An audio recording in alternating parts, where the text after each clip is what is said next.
All right, let's dive into one of the biggest land deals in history, the Louisiana Purchase of 1803.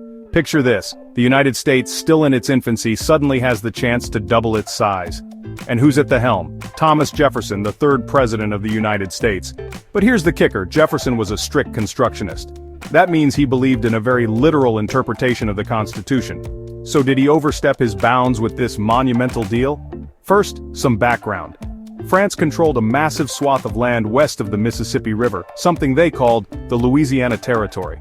But Napoleon Bonaparte, dealing with wars in Europe and a slave revolt in Haiti, was willing to sell the whole thing. For just $15 million, that's around 4 cents an acre. Now, Jefferson knew this was an opportunity of a lifetime. But here's the problem. Where in the Constitution does it say a president can buy land from a foreign country? Spoiler, it doesn't. Jefferson himself admitted he didn't have the explicit constitutional authority to make such a purchase. He even considered pushing for a constitutional amendment to legalize the deal. But time was of the essence. If he hesitated, the French might change their minds. So, what did Jefferson do? He stretched his interpretation of the Constitution. He leaned on the treaty-making powers granted to the president. Basically, he argued that the power to make treaties included the power to acquire territory. It was a bit of a stretch, even by his own standards. His political opponents, the Federalists, were quick to pounce. They argued this move was unconstitutional and that Jefferson, of all people, was being hypocritical. Remember, this is the guy who had championed limited federal power.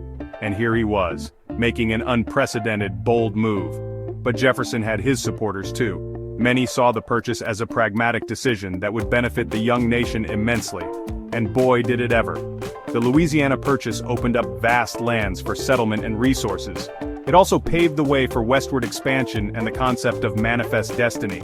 So, did Jefferson overstep? By strict constitutional standards, maybe. But the practical benefits were undeniable. It's a fascinating example of the tension between ideology and pragmatism in American history. In the end, the Senate ratified the treaty, and the United States doubled in size, securing a legacy that would firmly establish Jefferson in the annals of American history.